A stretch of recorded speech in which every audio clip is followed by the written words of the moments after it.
Good morning, it's Shanna. This week, I wanted to do Imogen's tag on having a deck collection, I believe is the hashtag. If that's not it, it will be linked below with her video. Hashtag is in the title, all the usual things.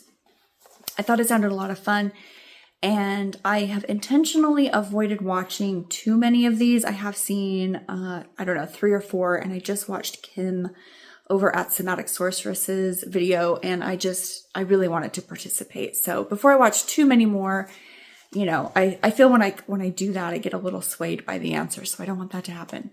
So let's just answer the questions. I have my iPad here, and I'm gonna try, that's not gonna help. I'm hoping for not too much of a glare, but I do have my iPad in my lap for notes. So first question is, how long have you been collecting decks? I've been collecting decks since 2021, and I only know that because Kate over at Moonflower Moments mentioned recently that she had been using her first 5 decks, only her first 5 decks. So I went back to my journal because I was curious what the first 5 of mine were, because I couldn't remember with certainty.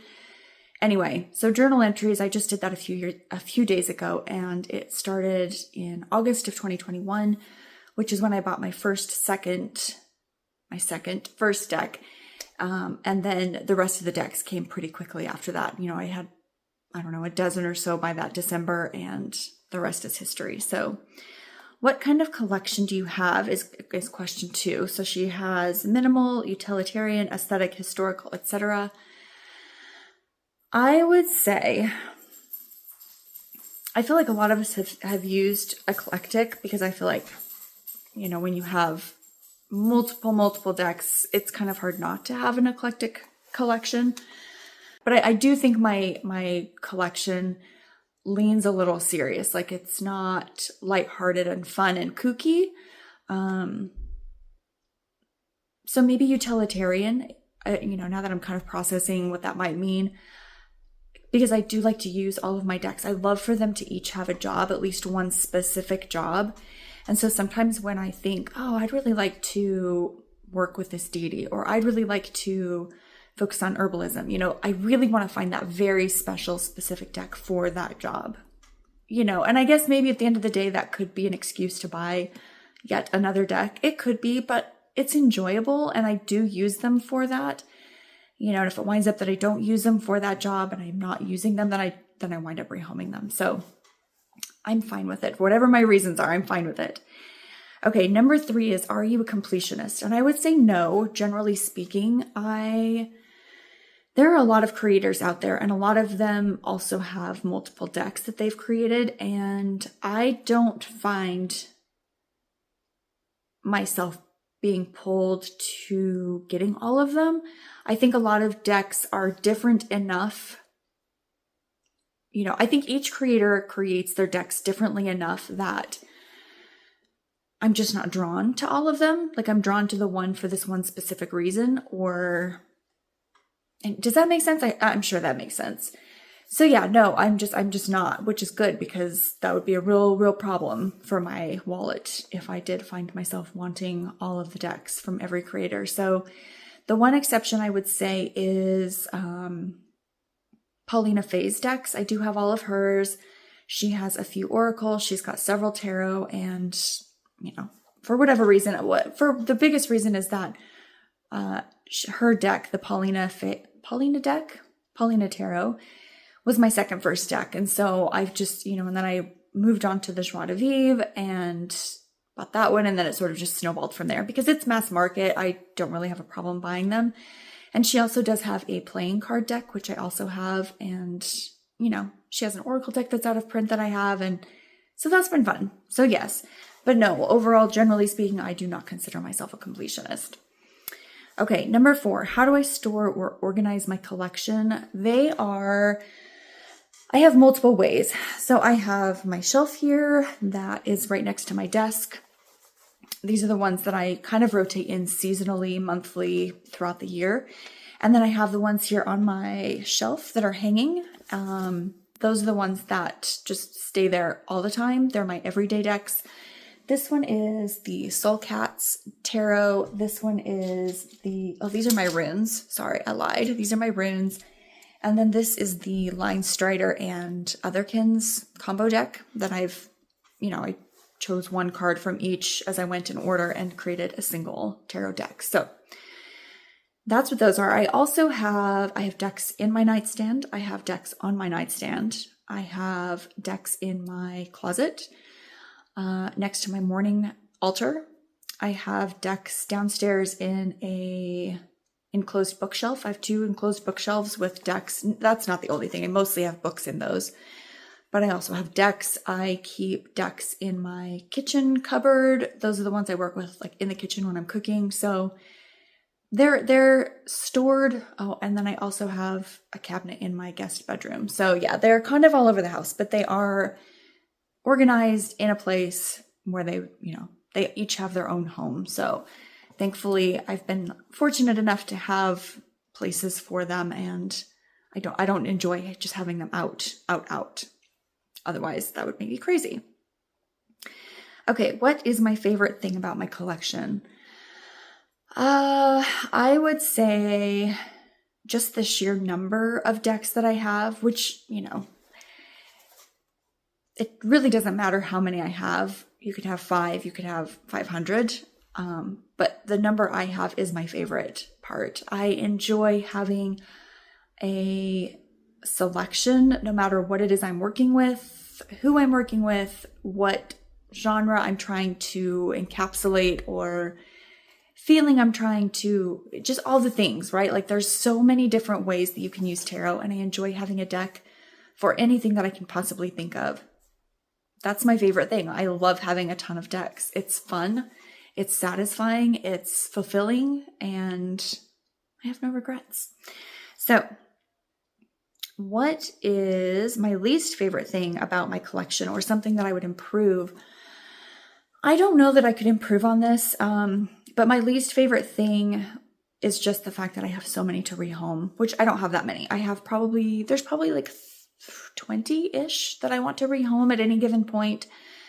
But it is frustrating because it takes a lot of time and work and energy and effort, and it's boring and I don't like doing it. But I do it because, any more than 20 decks and I'm going to wind up just putting them in the Goodwill bin and taking them to the Goodwill. And that's not really what I want for my decks. So I have found a lot of enjoyment in gifting decks to people who have asked, if I'm watching someone's channel, or if I'm talking with them like on, DMs or whatever, and they mention, oh, they're looking for this specific deck, or, it would be great if they could find it or whatever. If I can gift it to them, I enjoy that aspect of it. So I would almost prefer to do that most of the time, I would prefer to do that over selling them, because it's just easier to grab the person's address, ship it off, and know that it's going to a good home. So that's my least favorite part. It's such a hassle to rehome stuff. So, okay. What's the biggest category of my collection? All the videos that I've watched, the handful that I've watched, people are saying, it's either Thoth, Lenormand, or RWS. But for me, whenever I hear that question, to me, it's like the biggest part, or what is it? The biggest category? Is it spooky? Is it cute? Is it dark? Is it spiritual? Is it angels? Whatever. So that's what I think of when I hear that question. And yet I'm not really sure what the biggest, I keep forgetting the actual question, biggest category. I'm not sure what the biggest category is. I think, looking at my spreadsheet that I have, I think it might be plant decks, which is really weird because I don't consider myself a green witch or, an herbalist or anything like that. But maybe just because there's so many plant decks out there and they're just so easy to obtain, that might be why. But I think probably that's my biggest. Unless, I kind of wanted to go a little more broad, I would say maybe decks that I use for ancestor work, because I do have quite a collection of those. So I don't know. I felt like that question for me wanted to be pared down just a little bit. So I would say perhaps plant decks, ancestor work type decks. I think those would be it. Those would probably be the biggest. What's the smallest category of my collection? Again, if I was going with Lenormand, Thoth, or RWS, it would be Lenormand. However, I feel like I want to pare it down a little bit, and I would say the smallest would be Spooky. I really don't have spooky decks. I think the spookiest deck I have is probably the Witch's Tarot, or maybe the Raven's Prophecy, which I know most people would not be, they probably wouldn't classify that as spooky, but I can't really get behind the spooky dark decks. They just don't work for me. And I don't like feeling uncomfortable with my tarot. It pulls me out of the enjoyment of having the deck. So decks like, I'm going to use an example, Tarot Obscuro. That one is too much, I believe, probably for me. However, I'm so intrigued by it. I would love to try to work with it. I watched Jay's channel this morning, I think, and she was talking about Tarot Obscuro, and I was like, I remember seeing it on Kickstarter, but I was definitely not interested in it because it's spooky, but I didn't realize it was out of print. So of course, the second she said it's out of print, I'm like, well, I'm gonna go see if I can find it. And yeah, it's very out of print. There was one on eBay, I think for $250, $450, I don't know, more than I would spend on a deck that I'm not sure about. But they do have a mini version, and I don't know. Like, I tried Murder of Crows, didn't work for me. I feel like there are a couple. I tried the Cursed Auguries deck. That's, I guess you wouldn't say maybe spooky, but I don't know. They don't really work for me. So they would be fun to try to bring in and play with, and then potentially just give back to their owners. It'd be like, anyway, doesn't even matter. Spooky decks are the smallest portion of my collection. Okay, do I have a Holy Grail in my collection? I would say, according to the tarot community, a Holy Grail is a deck that's very much out of print, hard to find, hard to get a hold of, or expensive. So I would say, with that in mind, I have Majestic Earth. So I would say that's probably a lot of people's Holy Grail. And I would say that it would, I could classify that as my own Holy Grail. But the deck that I really wanted for a very long time and held off on because it was really expensive was Victorian Flower Oracle. I think that's what it is. And I did wind up finding it for a relatively decent price. So I did buy it. And unfortunately, when I got it, I'm just even flipping through it the first time, I was like, meh, which was disappointing. I do still have it. I would say that's probably my Holy Grail. And maybe one day I'll find a job for it. But yeah, I just feel like, for me at least, when I have these decks, I put so much stock in the excitement of the chase that when I finally catch it, I'm kind of like, I will say, for Majestic Earth, but there wasn't much of a chase for that one. That one was luck. I happened to mention, I think, probably back in 2022 in one of the Facebook groups, like, that I was looking for it. And someone just happened to be interested in rehoming it for a very decent price. So very lucky on that one, which I think was partially why now I love it so much, because it wasn't highly unattainable for me. Like, that was early in my tarot journey. And so I really didn't understand how difficult it was to find that deck. So do I ever wish my collection was bigger, smaller, or is it complete? I would say, sorry, my neck is really sore. I'm just going to mess with it this entire video. I would say I feel like my collection is complete in that I'm not actively hunting for anything in particular. But I'm also not buying decks. Like, just January alone, I think I brought in 4 or 5 new decks.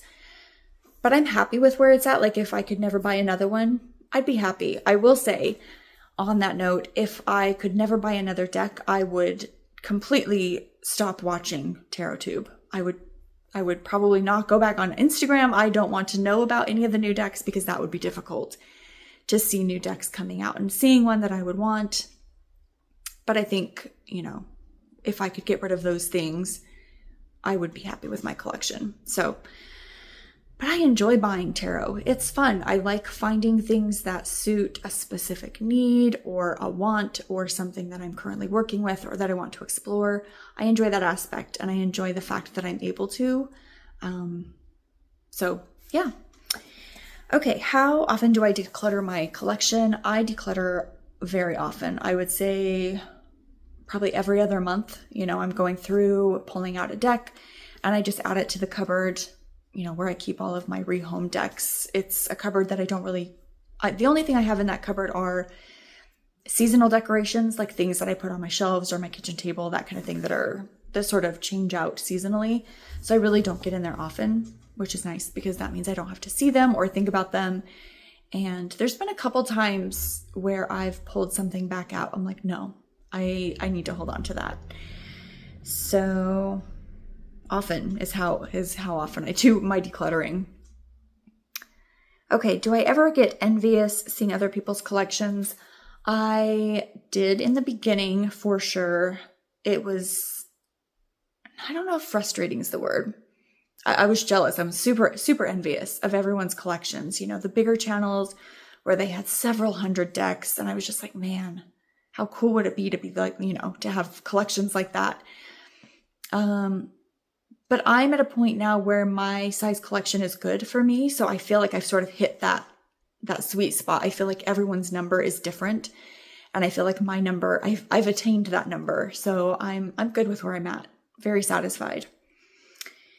Okay, who on YouTube has the best collection videos? So I've thought about this one. I don't think that I could name a favorite collection video. I enjoy watching them. But there's never been a time that I can think of that I watched one and thought, that's the best one I've ever seen. Because I feel like they're kind of all the same as far as like how they're done, right? People go by shelf or they go by theme or, whatever. I don't think anyone has done something so different that I find myself thinking it's the best one. Okay. Last question is, what's some advice you'd give a future or new deck collector? And I would say, if you have the means to purchase a deck that you want to get, just get it. Don't think so hard about it. If it's something that you're saving for, then yeah, go ahead and think about it. Like common sense, use common sense. It's kind of like it's just like buying anything else. If you can afford it and it doesn't take away from something that you need or something that your family needs, just get it. Stop. It's not that deep. Just buy the thing, right? Enjoy it. Have fun with it. If it's something that is taking away from, family needs or your needs, then by all means, don't do it. It's not worth it. You won't enjoy the deck. The energy will be icky. You'll have regrets. And even if it's not in that moment, it's not worth it. They're literally pieces of paper. At the end of the day, that's all they are. Don't stress yourself out. Enjoy the process. Wait until you have the money to spend on it, to splurge or whatever, and then get it. That's what I would say. On that note, I would say, and I feel like someone else has mentioned this, and I feel like it's come up multiple times recently, utilize the wish list. Utilize it. Pen and paper on a piece of paper that just says wish list at the top. Start writing this stuff down, and then when you have that extra $50 or X amount of dollars, go through the list and be like, okay, this one is that much money. These 3 are that much money. Which one do I want? And that's a lot of fun to be able to be like, yes, this is the one I want. This is the one I'm spending, this money on, this paycheck or whatever that looks like for you and your budget. But don't put yourself out to buy a deck. In my opinion, don't use that credit card. Don't do it. Just don't do it. It's never worth it. I'm a big proponent and don't use the credit card. That would be my biggest piece of advice, which I think is difficult when you're new and excited and you want to get all the decks and all the things and try all the stuff. Don't do it. It's not worth it. You've got a lot of time. And if you missed out on a deck because it goes out of print, again, so what? Who cares? Someone out there is going to sell it. I've always found a deck that I've wanted. No matter how obscure or out of print it is, there's always someone out there who wants to sell it for $50 because they just want to get it out of their house. So stay within your means, I think, is my point. Anyway, that's my soapbox for the week. And on that note, that is all I have. That's the last question for this prompt, for this VR. I very much enjoyed watching the other ones, and now I can go in and watch, the others that I've put on my watch later list. So thanks for joining me here this week. Thanks for being patient and coming back, even though I took a bit of a break from YouTube, and I will catch up with you guys next week.